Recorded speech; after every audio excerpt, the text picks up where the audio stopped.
No es esta casa de la localidad palentina de Pozo de Urama lo que marcó la vida del pintor Díaz Caneja, sino el paisaje que se ve desde sus ventanas, recio, como el hombre en que se convirtió.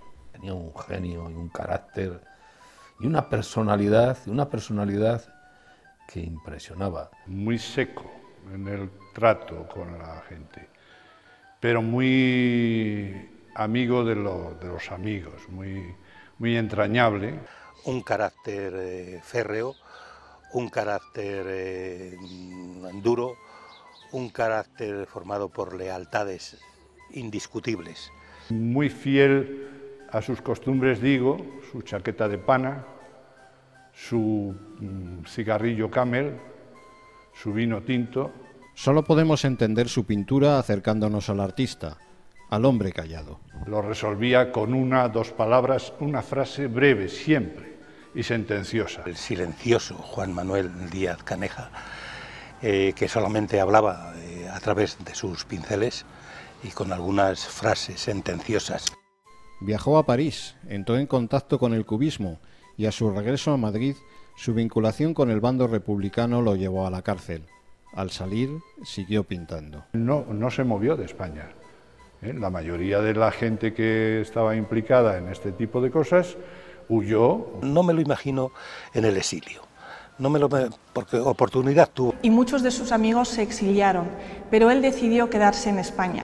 No lo necesitaba porque él vivía de su arte y para el arte no necesitaba ni siquiera irse a ver el paisaje exterior y copiarle, pintarle directamente. Él copiaba lo que mentalmente había adquirido de su visita previa. Encerrado, además, en su estudio, nunca tomó, creo recordar, apuntes del natural. No era un paisajista, porque lo que pintaba eran sensaciones, es decir, las sensaciones que a él le había producido el paisaje. Son unos paisajes fuertemente intelectualizados, unos paisajes que él pintaba desde la mente. Su pintura era muy suya, muy peculiar, y eso es lo que le ha dado esa idea, esa imagen de personaje dentro del arte. Un estilo propio marcado por aquello que tenía grabado en la retina, su paisaje castellano. Él decía claramente que la generación del 98 no había sabido entender Castilla.